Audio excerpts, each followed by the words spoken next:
Tendemos a creer que la naturaleza se encuentra lejos de nosotros y del lugar en el que vivimos, pero en realidad, la naturaleza, en sus múltiples formas, se encuentra más cerca de lo que pensamos.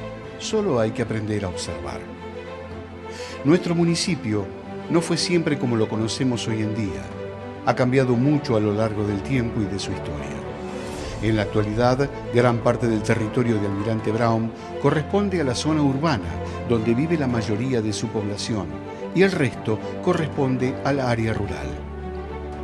Lejos del bullicio urbano y el tránsito, con calor o con frío, durante el día y la noche hay un costado del municipio de Almirante Brown, quizás el menos conocido, que nunca descansa, su lado silvestre. ¿Crees conocerlo?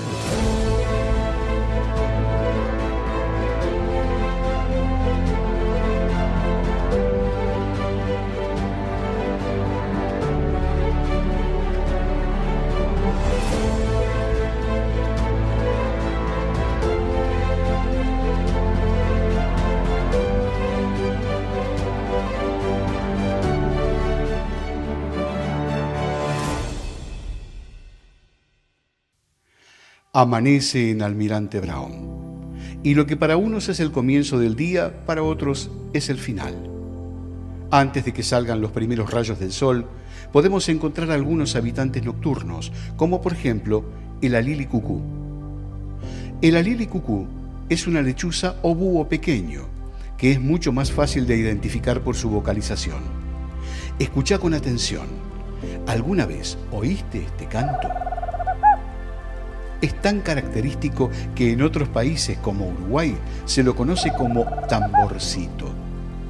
Si tenés la suerte de ver uno, es un pájaro marrón grisáceo, con marcas finas, incluyendo rayas finas en las partes inferiores, marcas negras rodeando la cara.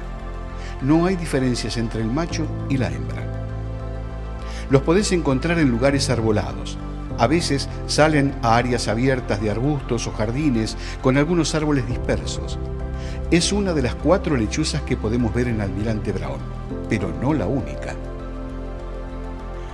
También podemos hallar a la lechucita vizcachera. Esta es, quizás, una de las lechuzas más fáciles de ver en la zona rural de nuestro municipio. ¿Por qué? Esta especie hace su nido en el suelo, el cual utiliza varias veces para criar a sus pichones. Por esto, es muy común verlas paradas en postes, cercos o rocas ubicados cerca de su nido. Las lechuzas suelen asociarse a la noche, pero no es el caso de las lechucitas vizcacheras. Son muy activas, tanto durante el día como durante la noche. Su dieta se basa principalmente en insectos y pequeños mamíferos, generalmente roedores, lo que convierte a estas lechuzas en grandes controladores biológicos de posibles plagas. Otras especies que también ayudan al control y regulación de los ecosistemas son las aves rapaces. Las aves rapaces o aves de presa son quizás las aves más temidas o menos queridas. A su alrededor se han generado muchos mitos y creencias, como los que sostienen que algunas han sido liberadas para controlar las poblaciones de palomas o que atacan animales domésticos. Lo cierto es que las rapaces son grandes aliadas en las zonas urbanas y periurbanas. Se caracterizan por tener un pico curvado y unas fuertes garras con uñas muy afiladas con las que cazan a sus presas. Como ya dijimos, estas aves, al igual que las lechuzas, actúan como depredadores en los ecosistemas que habitan, controlando las poblaciones de posibles vectores de plagas y enfermedades o de especies que afectan a la producción local. Los casos más evidentes son las rapaces que durante la época reproductiva se alimentan de grandes cantidades de roedores. Entre sus presas preferidas se encuentran los cuises, las ratas y ratones, culebras y, por supuesto, ranas y sapos. Lamentablemente, los anuros, como se llama a la familia de las ranas y sapos, no tienen buena prensa, pero son sumamente importantes para la naturaleza. La mayoría de los anuros que vemos en nuestros patios, en los descampados y en la zona rural, visitan cuerpos de agua o ambientes húmedos solamente para alimentarse o buscar pareja para reproducirse, ya que los huevos y los renacuajos necesitan el medio acuático para desarrollarse. Sin embargo, pasan gran parte del tiempo debajo de rocas o troncos caídos, o enterrados en cuevas que construyen ellos mismos para mantener la humedad que necesitan. Por ejemplo, el sapito cavador se entierra y así sobrevive al frío, y a la vez se provee de un buen escondite para cazar y alimentarse. No son peligrosos, como algunas veces se cree. Por el contrario, son controladores ambientales, ya que gran parte de su alimentación está relacionada a insectos que transmiten posibles plagas o que son vectores de enfermedades en los espacios que habitan.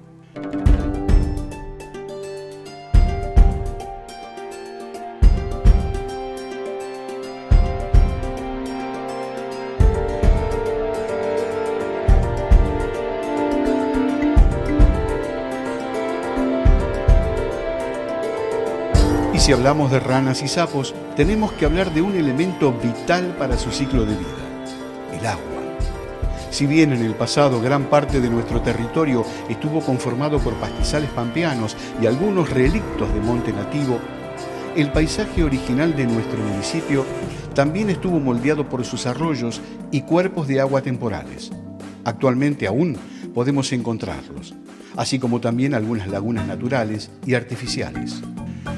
La existencia de estos cuerpos de agua aporta refugio para la flora y la fauna nativa que encuentran en estos espacios un lugar para vivir. En ellos podemos encontrar una gran diversidad de aves acuáticas, como por ejemplo patos del collar, cutiri, barcino y siriripampa, entre otros, además de garzas y cigüeñas. La presencia de aves acuáticas en cuerpos de agua, además de ser un gran atractivo, es un indicador ambiental, ya que la presencia de patos, garzas y cigüeñas, entre otros, nos habla de un espacio que aún les brinda un sustento y alimento. Otra de las especies que podemos encontrar en los cuerpos de agua es la jacana. Habita en zonas anegadizas, charcas y lagunas, con preferencia por las que tienen vegetación flotante, sobre la que se desplaza. Tiene en sus patas unos dedos súper largos. Le permiten distribuir su peso en un área grande y caminar sobre la vegetación como si estuvieran caminando sobre el agua. ¿No es increíble? Gracias a esa adaptación, puede recorrer los cuerpos de agua picoteando la superficie de las plantas, o bien las da vuelta en busca de pequeños insectos y semillas entre las raíces. Y allí, entre las raíces o al pie de las plantas y árboles, también se encuentra otro grupo de seres vivos fascinantes: los hongos. Cuando pensamos en hongos, no siempre pensamos en algo positivo. De hecho, es muy poco lo que conocemos de ellos. Los hongos son un grupo único de seres vivos con reino propio, el reino fungi. No son plantas como se pensó en algún momento, ni animales. Sin embargo, comparten con estos grandes grupos algunas características y a la vez tiene otras exclusivas. Poseen pared celular y son sésiles, es decir, que viven fijados a una estructura y por ende no pueden desplazarse como las plantas, pero no fotosintetizan. Los hongos son heterótrofos, como los animales, es decir, que se nutren de sustancias elaboradas por otros seres vivos. En el mundo se conocen unas 70.000 especies de hongos distintas, pero podrían existir más de 1,5 millones. Los hongos son un claro ejemplo de que aún estamos descubriendo el mundo en el que vivimos. Por eso, y por muchos motivos más, es muy importante conservarlo.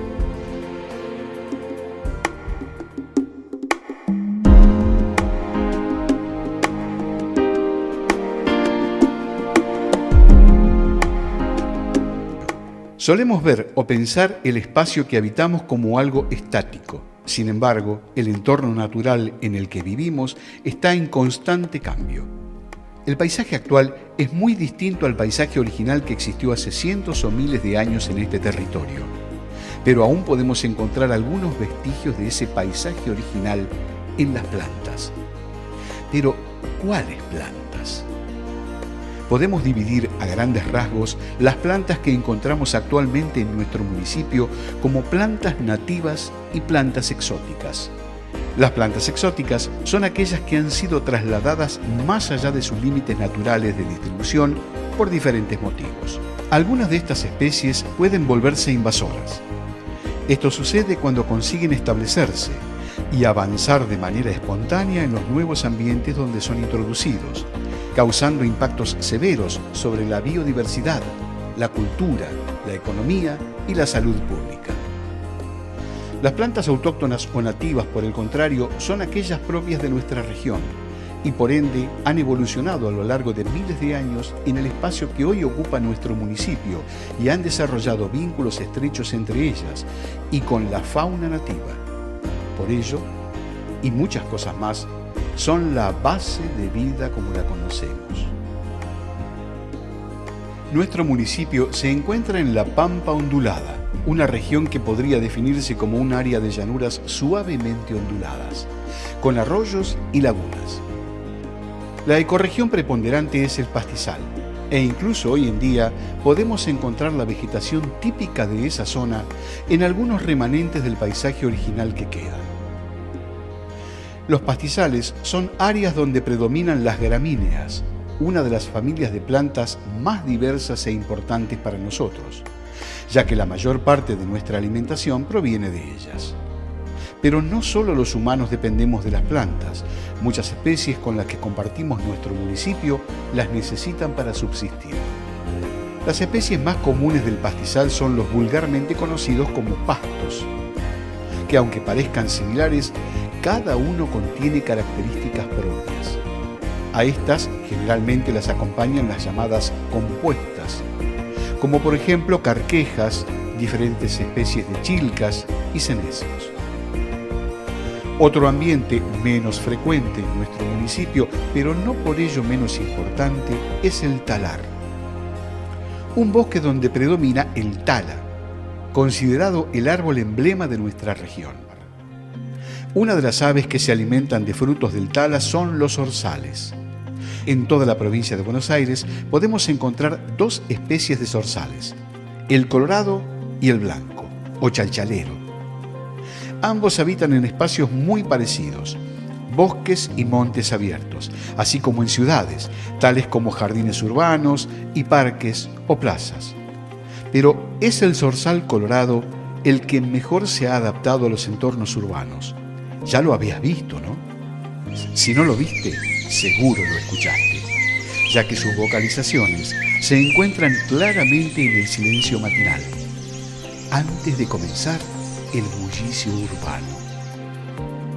Pero además de ser muy carismáticos y tener hermosos cantos, los zorzales son claves en la dispersión de semillas.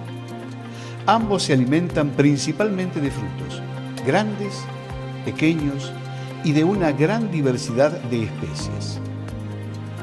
Esto es una gran ventaja, ya que tiene una gran variedad de alimentos para elegir, pero a la vez representa un problema ecológico, ya que al no elegir, consumen frutos de árboles nativos y de árboles exóticos. Quizás te preguntarán por qué esto representa un problema. El fruto que es consumido por un zorzal colorado o blanco, así como el fruto que pasa por el tracto digestivo de algún animal, tiene mayores chances de germinar. Entonces, si la mayoría de los frutos que consumen provienen de especies exóticas, estas especies se reproducen mucho más fácil que nuestras especies nativas. Pero la dispersión de frutos no es la única forma en que las aves interactúan con las plantas. Muchas también son parte del proceso de polinización, como los picaflores. Los picaflores o colibríes son un conjunto de aves con más de 300 especies distintas. Entre sus integrantes se encuentran algunas de las aves más pequeñas del mundo. Los picaflores son aves exclusivas del continente americano.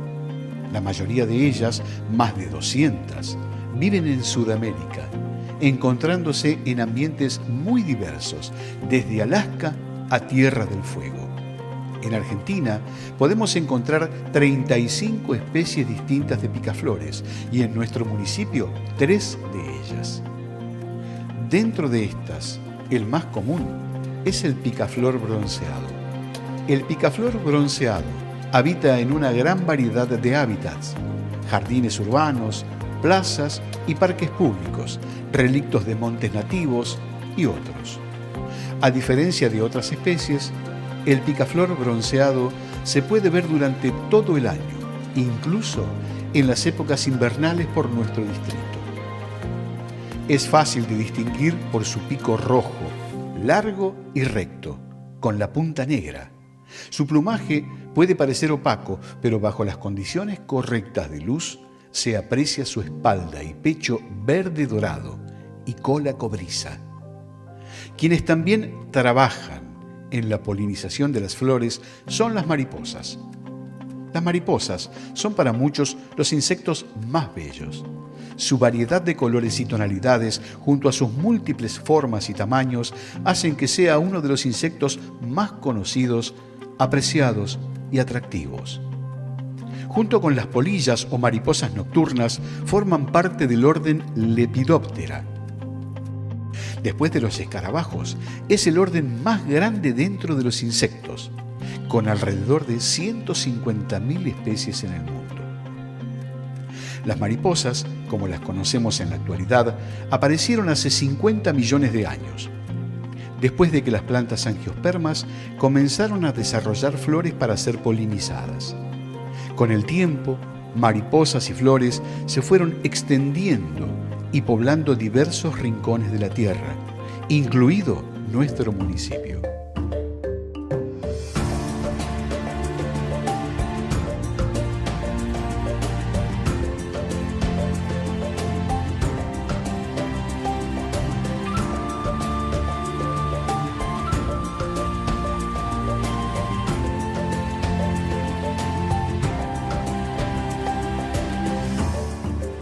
Otros insectos que también son fundamentales para la polinización de flores y por ende de casi todas las plantas que comemos son las avispas. Decir avispa es razón de alarma y rechazo. Sin embargo, los camoatí están muy lejos de ser un problema. Son más bien grandes aliadas. Las camoatí son una de las pocas especies de avispas que producen miel. Mientras recolectan néctar, necesaria para producir miel, se les engancha el polen, el cual transportan a las flores que visitan. De ese modo, contribuyen a la polinización. También cazan insectos, que son plagas de cultivos, convirtiéndose en grandes controladoras de plaga. No son agresivas. Solo pican al verse amenazadas y su picadura no es dañina. Un aspecto interesante es que su picadura no produce alergia. Se llama camoatí a diversas especies de avispas con rasgos similares. En Almirante Brown podemos encontrar al menos 2 especies distintas a las que se conoce vulgarmente con ese nombre. Su nido es muy particular. Lo construyen preparando un papel mâché con fibras vegetales que mastican y humectan con saliva. Tienen forma redondeada con una boca de acceso. Es de color grisáceo e impermeable.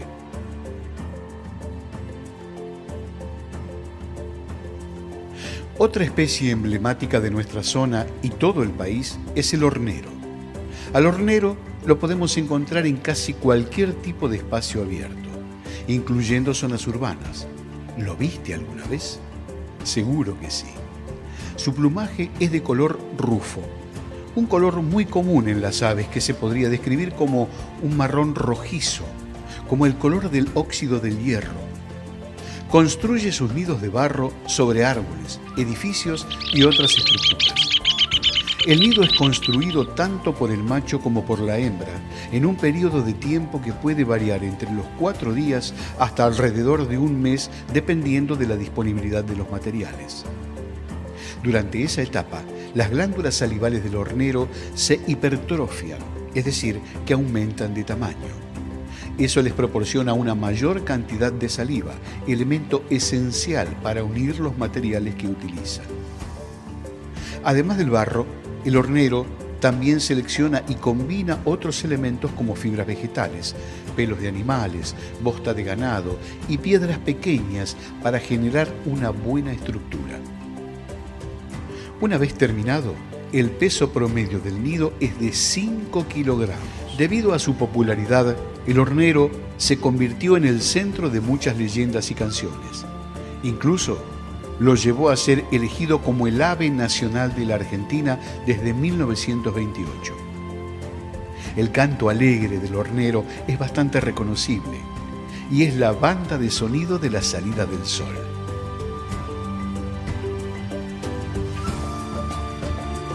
Ruidosas y siempre en bandadas, surcando el cielo a gran velocidad, nunca levantando las alas por encima del cuerpo y aleteando constantemente. También las podemos ver buscando alimentos sobre las copas de los árboles o en el suelo. Son capaces de emitir una amplia variedad de chillidos y graznidos. ¿Las conocen? Seguro que sí. Las cotorras se encuentran en varios hábitats abiertos, especialmente zonas agrícolas rurales y ciudades, pero no siempre fue así. Hace 200 o 300 años se las asociaba a montes y espinales que bordeaban la región pampeana. Los cambios en el ambiente, la introducción de especies exóticas y el uso de la tierra les permitió expandirse desde su hábitat original a la región pampeana, donde en la actualidad se concentran los cultivos.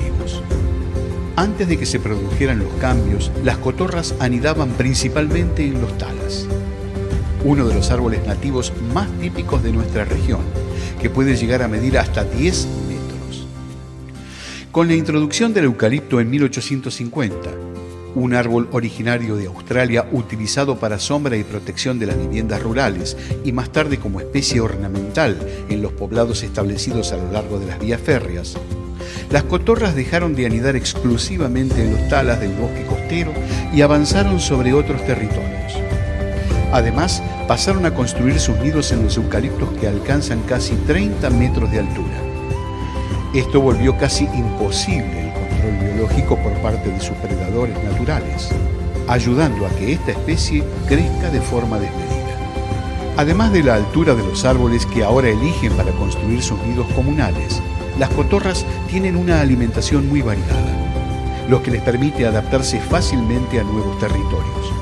Precisamente estas características son las que le permitieron acceder rápidamente a otros territorios, incluso fuera de nuestro país, donde se las ha introducido y donde hoy representan grandes riesgos ambientales.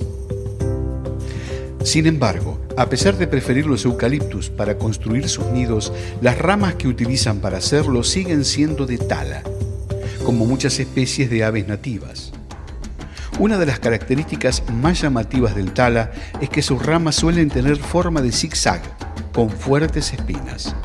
Una protección que les asegura a las especies que utilizan estas ramas que sus pichones estarán seguros o que a sus predadores les costará mucho acceder a ellos. La historia de las cotorras es un claro ejemplo de cómo la acción del humano tiene consecuencias en el ambiente y en el funcionamiento del mismo. Algunas especies pueden adaptarse y prevalecer, mientras que otras no cuentan con la misma suerte. La naturaleza, representada en la variedad de seres vivos que existen, las relaciones que establecen entre sí y con el medio que los rodea en todo su esplendor, está cerca, muy cerca. Es parte de nuestro paisaje, nuestra cultura, nuestra identidad. Estas especies, sus adaptaciones y características únicas son pasado y presente. Nos cuentan cómo era este lugar antes de nosotros y, con su presencia o ausencia, nos dan pistas sobre la calidad del ambiente que habitamos. Conocerlas es el primer paso para protegerlas y con ellas conservar gran parte de lo que somos.